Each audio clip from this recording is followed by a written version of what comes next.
여자가 가장 미쳐버리는 순간이 언제일까요? 남편에게 철저히 배신당했을 때입니다. 그리고 그 복수를 위해 내 안에 숨죽였던 여자가 다시 깨어날 때이기도 하죠. 저는 올해 57살 서울시청에서 30년 넘게 근무해온 평범한 7급 공무원 정미숙입니다. 사람들은 말합니다. 공무원으로 살면 안정적이고 좋겠다. 하지만 제 남편 61 먹고도 정신 못 차린 사람입니다. 인터넷 쇼핑몰로 돈 좀 번다 싶더니 그 돈으로 젊은 여자한테 마음과 몸을 다 갖다 바쳤습니다. 제가 얼마나 미쳤는지 궁금하세요? 이 이야기 끝까지 보시면 아마 저럴 수도 있구나 하실 겁니다. 구독과 좋아요, 그리고 댓글로 여러분의 솔직한 의견을 들려주세요. 여러분의 응원 한마디가 지금 이 영상을 만드는 제게 가장 큰 힘이 됩니다. 그럼 이제 제 이야기를 들려드릴게요. 남편은 몇 달 전부터 수영장에 다녔습니다. 살 좀 빼야겠다, 운동해야겠다. 저는 그냥, 그래, 몸 건강하면 좋지. 그렇게만 생각했죠. 그런데 어느 날 남편의 셔츠 주머니에서 작은 호텔 영수증 하나가 나왔습니다. 수영장 근처 호텔. 수상한 기운이 등줄기를 타고 흘렀습니다.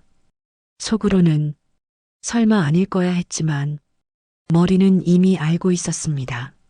내 남편이 바람을 피우고 있구나. 며칠 밤을 뜬 눈으로 버티다. 남편이 샤워하는 틈에 휴대폰을 열었습니다. 결국 보지 말아야 할 걸 보고 말았습니다. 오늘도 너무 좋았어요. 다음엔 그 호텔로 가요. 조금만 더 보고 싶어요. 메시지 속 상대는 남편이 배우는 수영장 강사, 제 딸 또래로 보이는 여자였습니다. 머리가 멍해졌습니다. 숨이 막히고 손이 떨리고 심장이 미친 듯이 뛰었습니다. 욕실 문 앞에서 소리를 질렀습니다.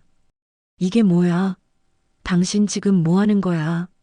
남편은 샤워기 물소리를 뚫고 아무렇지 않게 수건을 두르고 나와 그냥 수업 때문에 친한 거야. 말도 안 되는 거짓말을 했습니다. 순간 깨달았습니다.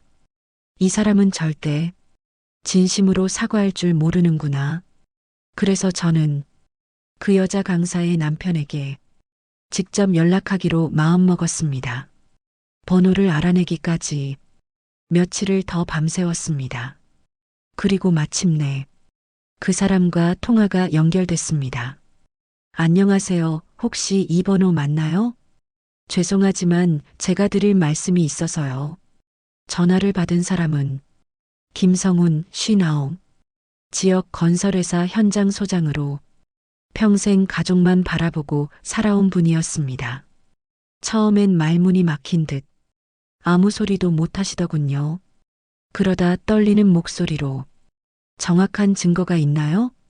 조심스레 물으셨습니다. 그 한마디에 참았던 눈물이 터졌습니다. 있어요. 사진도 있고 메시지도 있어요.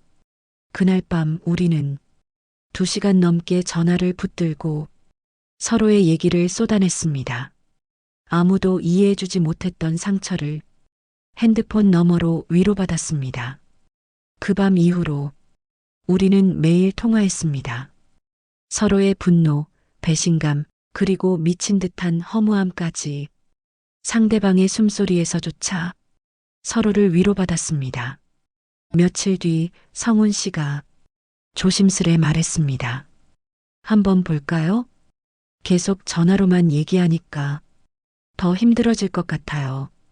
한여름밤 퇴근 후 작은 편의점 앞 파라솔. 성훈 씨는 젖은 와이셔츠 소매를 걷으며 저를 보고 살짝 웃었습니다.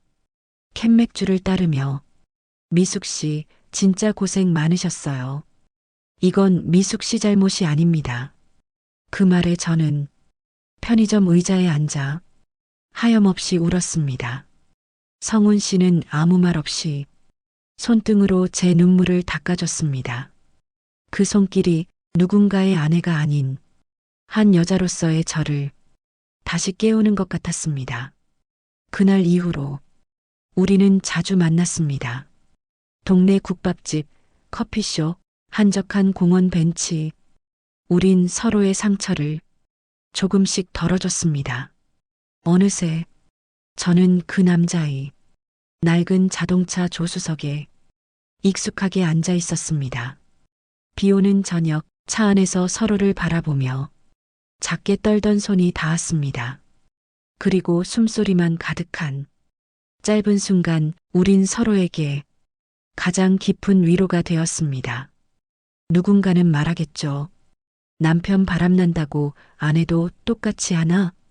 하지만 저는 이제 압니다. 차가운 침대에서 죽은 듯이 숨만 쉬느니 한 번이라도 다시 여자가 되는 게 얼마나 숨통 트이는지요. 이건 복수가 아닙니다. 내 안의 여자를 다시 살려낸 작은 반란입니다.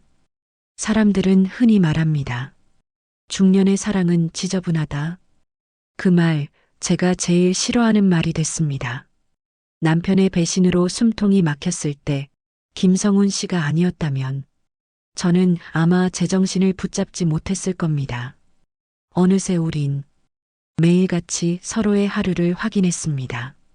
출근길에도 퇴근길에도 그의 목소리를 듣는 게 당연한 일상이 됐습니다. 퇴근 후 작은 고깃집 구석자리에 앉아 소주잔을 기울이고 있으면 언제나 그가 있었습니다. 미숙 씨, 오늘은 좀 어때요? 그 물음에 제 마음이 녹아내렸습니다. 남편은 제가 집에 늦게 들어와도 이젠 아무런 관심도 없었습니다. 자기 바람 피우기 바쁘니까요. 그 덕에 저는 더 이상 죄책감조차 느끼지 않았습니다. 하루는 성훈 씨가 조용한 카페에 앉아 제 손을 덥석 잡았습니다. 우리 그냥 이쯤에서 멈출까요? 그 말이 얼마나 잔인했는지 모릅니다. 저도 모르게 손을 빼려 하자 성훈 씨가 제 손을 꼭 잡으며 말했습니다. 아니요. 미숙 씨가 싫다면 그냥 잊어버려요. 나는 이제 못 멈추겠어요. 저도 웃음이 났습니다. 저도요. 저도 이제는 돌아갈 자신 없어요. 둘 다 서로를 완전히 붙잡아 버렸습니다. 그날 이후 우리는 더 대담해졌습니다. 같은 도시에 살면서도 일부러 1시간씩 돌아가 사람들이 보지 않는 골목 모텔로 들어갔습니다. 어두운 복도를 걸으며 서로의 손을 꼭 잡았습니다. 문이 닫히는 소리와 함께 우리의 모든 망설임도 닫혔습니다. 옷깃이 스치고 숨이 엉키는 그 짧은 순간 저는 내 몸이 아직도 살아있음을 느꼈습니다. 남편과의 냉랭한 침대에선 죽은 듯이 버텼는데 이 사람 품에선 숨이 다시 뛰기 시작했습니다. 어떤 날은 허름한 모텔방에 누워 창문 틈으로 새어드는 가로등 불빛을 같이 바라봤습니다. 성훈 씨는 제 머리칼을 쓰다듬으며 조용히 물었습니다. 미숙 씨, 후회하지 않아요? 저는 웃으면서 대답했습니다. 후회? 그건 이제 남편 몫이죠. 그 말을 하며 제 안에 켜켜이 쌓였던 억울함과 분노가 눈 녹듯 사라지는 기분이 들었습니다. 그와 함께 있으면 자꾸 웃음이 났습니다. 허름한 모텔방에서 컵라면 하나를 나눠 먹어도 행복했습니다. 내 나이 57에 이렇게 설렐 수 있다는 게 스스로도 믿기지 않았습니다. 그를 만나면 잊고 있던 여자로서의 자존감이 되살아났습니다. 누군가 나를 원하고 있다는 느낌, 내 몸이 아직 따뜻하다는 사실, 그게 그렇게 큰 힘이 될 줄은 몰랐습니다. 어느 날 성훈 씨가 제 손을 잡고 말했습니다. 우리 어디 멀리 떠나버릴까요? 그 말이 얼마나 달콤했는지 모릅니다. 하지만 우린 현실을 너무 잘 알고 있었습니다. 서로에게는 지켜야 할 마지막 가족들이 있으니까요. 그래서 오히려 더 뜨겁게 짧은 순간들을 더 간절히 붙잡게 됐는지도 모릅니다. 어느 비 오는 날 밤 남편은 또다시 수영장 강사와 호텔에 있었습니다. 그 사실을 알면서도 저는 화도 나지 않았습니다. 그날 저는 성훈 씨의 작은 아파트로 갔습니다. 빗물이 흐르는 창가에 서로 기대어 앉아 있었습니다. 미숙 씨, 이런 말해도 될지 모르겠는데 성훈 씨가 제 귀에 속삭였습니다. 당신이 내 아내였으면 좋겠어요. 순간 저도 모르게 그의 입술을 막았습니다. 말 대신 입맞춤으로 대답했습니다. 남편에게 받은 상처를 이 남자에게 모두 씻어내고 싶었습니다. 그 입맞춤은 점점 뜨겁게 그리고 깊게 이어졌습니다. 창문 밖 빗소리는 우리의 숨소리를 덮어줬습니다. 저는 한 번도 이렇게 살 떨리는 숨소리를 남편과 나눠본 적이 없었습니다. 그리고 그 밤 우리는 끝까지 서로에게 서로의 구원이 되어 주었습니다. 누군가 묻겠죠. 정미숙, 부끄럽지 않니? 하지만 부끄러운 것은 뒤돌아본 남편의 거짓말뿐이었습니다. 저는 단 한 번도 사랑받지 못했던 사람이 아닙니다. 다만 잘못된 사람에게 내 청춘을 갖다 바쳤을 뿐이죠. 이제 남은 인생은 그 사람에게 줄 겁니다. 내 몸과 마음이 끝까지 기억할 수 있게. 그리고 저는 알았습니다. 이 사랑이 끝나더라도 그 어떤 후회도 없을 거라는 걸. 왜냐면 지금 이 순간만큼은 내가 살아있음을 느끼니까요. 누군가는 우리를 보고 중년의 추한 불륜이라고 하겠죠. 하지만 저는 이제 그런 시선을 두려워하지 않습니다. 요즘은 성훈 씨와 짧은 여행을 자주 갑니다. 멀리 갈 필요도 없습니다. 바닷가 근처 작은 민박집이나 시골의 낡은 펜션이면 충분합니다. 차를 타고 한참을 달리다 보면 도시의 소음과 거짓말이 조금씩 멀어집니다. 민박집에 도착해 작은 방에 가방을 풀고 나면 우린 마치 부부 같습니다. 우리 이럴 때만큼은 정말 부부 같네요. 제가 웃으며 말하면 성훈 씨는 제 머리를 쓰다듬습니다. 이럴 때가 아니라 난 원래부터 당신이 내 아내였으면 좋았어요. 그 말에 제 마음은 또 한 번 흔들립니다. 지금이라도 모든 걸 버리고 이 사람에게 가고 싶다는 생각이 듭니다. 하지만 현실은 쉽게 문을 열어주지 않습니다. 우리에겐 아직 남아있는 가족들이 있죠. 성훈 씨에게는 대학생 딸이 있습니다. 저에게도 아직 결혼 못한 아들이 있죠. 이 관계를 안 들키려면 더 조심해야 했습니다. 주말마다 엄마 동창 모임 간다며 집을 나설 때마다 조금씩 떨렸습니다. 어느 날 남편이 아무렇지 않게 수영장 강사에게 전화를 거는 소리를 주방에서 듣게 됐습니다. 오늘은 어디서 볼까? 그 호텔? 아님 내가 좋아하는 그 풀빌라? 그 말에 제 손에 들려있던 식칼이 부들부들 떨렸습니다. 예전 같았으면 소리를 지르고 따졌을 겁니다. 하지만 이제 저는 웃으며 전화기를 닫았습니다. 저도 갈 데가 있으니까요. 그날 밤 저는 성훈 씨와 함께 작은 콘도에 있었습니다.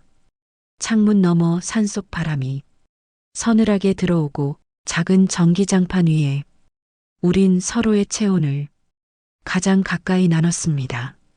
미숙 씨, 성훈 씨가 제 머리를 감싸며 속삭였습니다. 당신을 이렇게 껴안고 있으면 다른 건 하나도 안 부러워요. 그 말에 저는 웃으며 대답했습니다. 저도요. 다른 거 아무것도 안 바라요. 그냥 이대로 당신 품이면 돼요. 누군가에게 들키지 않으려고 작게 속삭이고 조용히 웃고 서로의 숨소리를 듣고 이렇게 숨죽여 나누는 순간들이 어쩌면 더 진짜 같았습니다. 하룻밤이 지나고 아침이 밝으면 저는 다시 공무원 정미숙으로 돌아갑니다. 성훈 씨도 다시 건설 현장 소장 김성훈으로 돌아가죠. 하지만 우리 둘만 아는 작은 방, 작은 침대, 그리고 서로의 체온은 누구도 뺏을 수 없는 우리만의 비밀입니다. 어느 날 저는 거울 앞에 서서 화장을 고치며 웃었습니다. 예전엔 주름만 늘어가는 내 얼굴이 싫었는데 요즘은 그렇지 않습니다. 얼굴에 생기가 돌았습니다. 피부가 좋아졌다고 동료들이 농담하더군요. 미숙 씨, 요즘 연애하나 봐? 그럴 때면 저는 그냥 웃어 넘깁니다. 그 말이 반은 맞으니까요. 그날도 퇴근길에 성훈 씨와 조용한 카페에 앉아 커피를 마셨습니다. 창가로 노을빛이 부드럽게 스며들었습니다. 미숙 씨, 만약에 남편이 우리 관계 알면 어쩔 것 같아요? 성훈 씨가 물었습니다. 저는 잠시 생각하다가 차분히 말했습니다. 알아도 상관없어요. 당신이랑 끊을 생각 없으니까. 그 말에 성훈 씨는 제 손을 살며시 감쌌습니다. 그 손이 따뜻해서 저는 다시 안심이 됐습니다. 그날 밤 성훈 씨는 제게 작은 금목걸이를 선물했습니다. 이거 꼭 숨겨서 해요. 남편한테 들키지 않게. 목걸이를 목에 걸고 거울을 보니 그 작은 금빛이 제 마음에 불을 밝혀주는 것 같았습니다. 저는 아직도 누군가의 아내로 살고 있지만 이제는 더 이상 남편의 그림자에 갇힌 여자가 아닙니다. 누군가는 말하겠죠.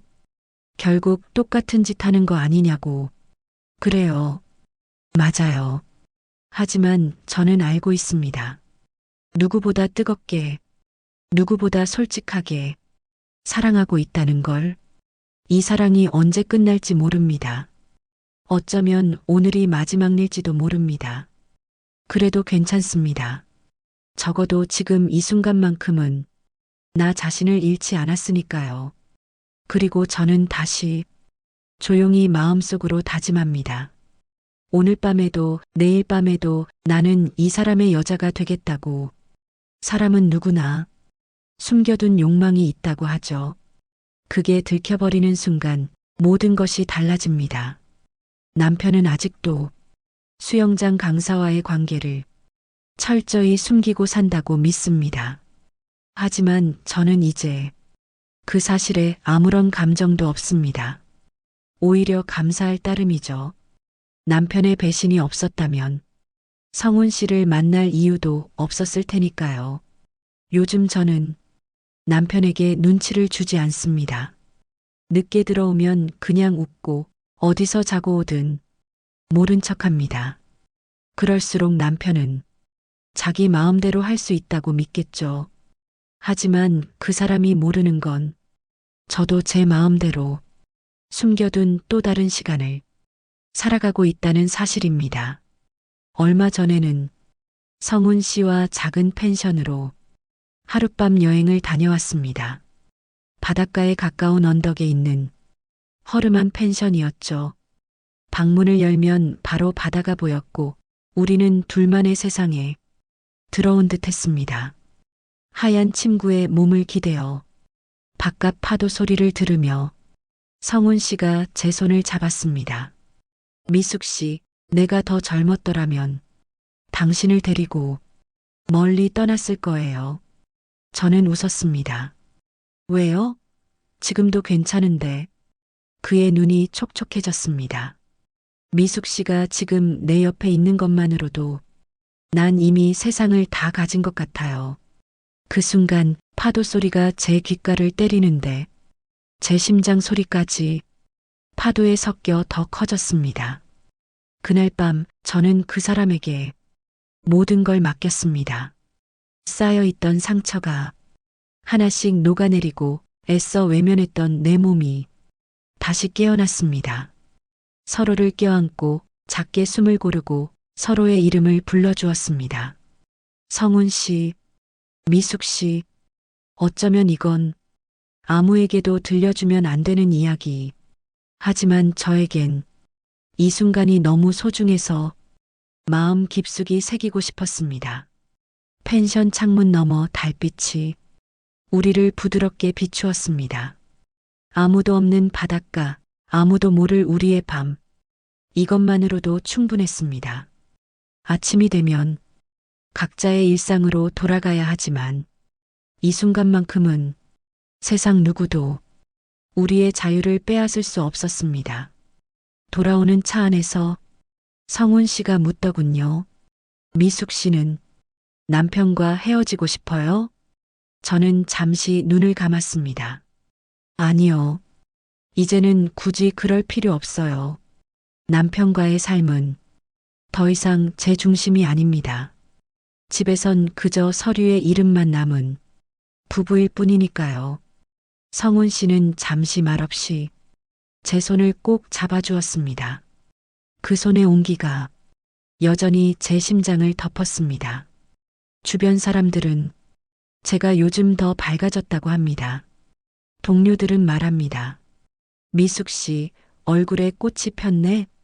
저는 그냥 웃습니다. 맞아요. 내 안에 꽃이 다시 피었습니다. 누구 덕분인지 누가 알기나 할까요? 언젠가 성훈 씨와 낡은 시골집 같은 곳이라도 조용히 살고 싶다는 생각을 해봅니다.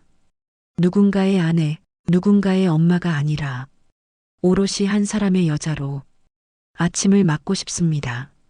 하지만 현실은 그렇게 쉽게 풀어지지 않겠죠. 그래서 더 애틋합니다. 불완전하기에 우린 서로에게 더 간절합니다. 비밀이 깊을수록 우린 서로를 더 껴안습니다. 상처를 핥아주듯이 억눌린 숨을 나누듯이 어쩌면 이 관계는 언제든 끝날 수 있습니다. 하지만 두렵지 않습니다. 이미 너무 많은 걸 이 사람에게 받았으니까요. 한 번은 성훈 씨가 작은 다이어리를 건네주었습니다. 그 안에는 그가 쓴 짧은 메모들이 있었습니다. 당신을 만나 행복했습니다. 당신이 웃으면 나도 웃습니다. 우리 언젠가 꼭 같이 가요. 그 다이어리를 가방에 넣어두고 퇴근길 지하철 안에서 몰래 꺼내볼 때마다 저는 다시 살아있음을 느낍니다. 남편은 이런 제 마음을 죽었다 깨어나도 모를 겁니다. 그럴수록 더 이상 미련도 없습니다. 이제는 남편의 거짓 미소에 상처받지 않습니다. 그 대신 밤이면 다시 그 사람의 품으로 달려갑니다. 내가 여자로서 다시 숨 쉴 수 있는 곳으로 아무도 모를 작은 방, 낡은 침대, 그리고 우리 둘만의 체온. 이게 지금 제 삶의 가장 뜨거운 진실입니다. 사람들은 저를 보고 어리석다고 하겠죠. 결국 똑같은 사람 됐다. 그래봤자 남는 게 뭐 있냐? 그 말이 틀리지 않다는 걸 저도 압니다. 하지만 단 한 번만이라도 제 마음이 원하는 대로 살아보지 못한 채 늙어가고 싶지 않았습니다. 지금 저는 남편과의 냉랭한 밥상 대신 성훈 씨와 함께 먹는 작은 컵라면 한 그릇에 더 큰 위로를 느낍니다. 언젠가 이 관계가 끝이 나더라도 저는 후회하지 않을 겁니다. 왜냐면 이 사랑은 제 인생의 마지막 선물 같은 거니까요. 얼마 전엔 둘이 함께 바닷가를 걸었습니다. 겨울바람이 차가웠지만 성훈 씨 손이 제 손을 꼭 감싸주었습니다. 미숙 씨, 내가 이 손 잡아줄 수 있는 게 얼마나 감사한지 몰라요. 그 말에 저는 바다를 바라보며 웃었습니다. 우리 이렇게라도 만나서 정말 다행이에요. 바다는 차갑게 넘실거렸지만 우리 마음은 이상하리만치 따뜻했습니다. 나는 이제 더 이상 남편의 그림자에 갇힌 여자도 아니고 누구에게 붙들려 울던 여자도 아닙니다. 지금 이 순간만큼은 내가 선택한 사람과 내가 원하는 방식으로 마음을 나누고 있으니까요. 그날 밤 성훈 씨와 작은 민박집에 묵었습니다. 낡은 온돌방에 누워 서로의 손을 잡고 작은 TV를 틀어놓았죠. 드라마에 나오는 젊은 연인들의 멜로가 왜 그리 우스워 보이던지요. 우린 그보다 더 진짜였으니까요. 성훈 씨는 제 머리카락을 쓰다듬으며 조용히 속삭였습니다. 당신 만나고 나서 세상이 달라졌어요. 나도요. 이렇게 누군가에게 여자로서 필요할 수 있다는 게 얼마나 큰 힘이 되는지 몰랐어요. 그 말에 서로 웃었습니다. 이 밤이 지나면 다시 현실로 돌아가야 하지만 우린 이미 충분히 서로에게 스며들었습니다. 아침이 되면 남편은 또다시 수영장 강사와 문자를 주고받겠죠. 그걸 알면서도 이제는 웃음만 납니다. 그가 있는 집에 돌아가도 이제는 더 이상 외롭지 않습니다. 왜냐면 내 마음은 이미 다른 곳에 있으니까요. 어느 날은 성훈 씨가 말했습니다. 미숙 씨, 이 관계가 오래 갈 수 있을까요? 저는 고개를 저었습니다. 모르겠어요. 그치만 상관없어요. 지금 이렇게 서로의 품에서 숨 쉬고 있다는 게 중요하니까요. 우린 서로의 손을 꼭 잡았습니다. 주름진 손등이 부끄럽지 않았습니다. 그 주름 속에 내가 살아온 시간, 내가 견딘 눈물, 그리고 지금 다시 되찾은 온기가 다 들어있으니까요. 저는 이제 압니다. 사랑이란 누가 뭐라 해도 스스로가 살아있음을 느끼게 해주는 것이라고요. 남편에게 받은 상처는 성훈 씨의 손길로 하나씩 사라졌습니다. 이제 저는 다시 여자로서, 사람으로서 제 자신을 껴안고 살 수 있습니다. 누군가는 끝까지 저를 욕할지도 모릅니다. 하지만 괜찮습니다. 누구도 내 인생을 대신 살아주지 않으니까요. 이제야 알았습니다. 내가 원했던 건 비싼 선물이나 호화로운 집이 아니라 한 번쯤은 너 없으면 안 된다고 말해주는 사람이었다는 걸요. 그걸 남편에게는 단 한 번도 듣지 못했지만 지금은 매번 들을 수 있습니다. 그게 바로 내가 이 사랑을 놓을 수 없는 이유입니다. 그리고 저는 알고 있습니다. 언제까지 숨길 수 없을지도 모른다는 걸. 하지만 두렵지 않습니다.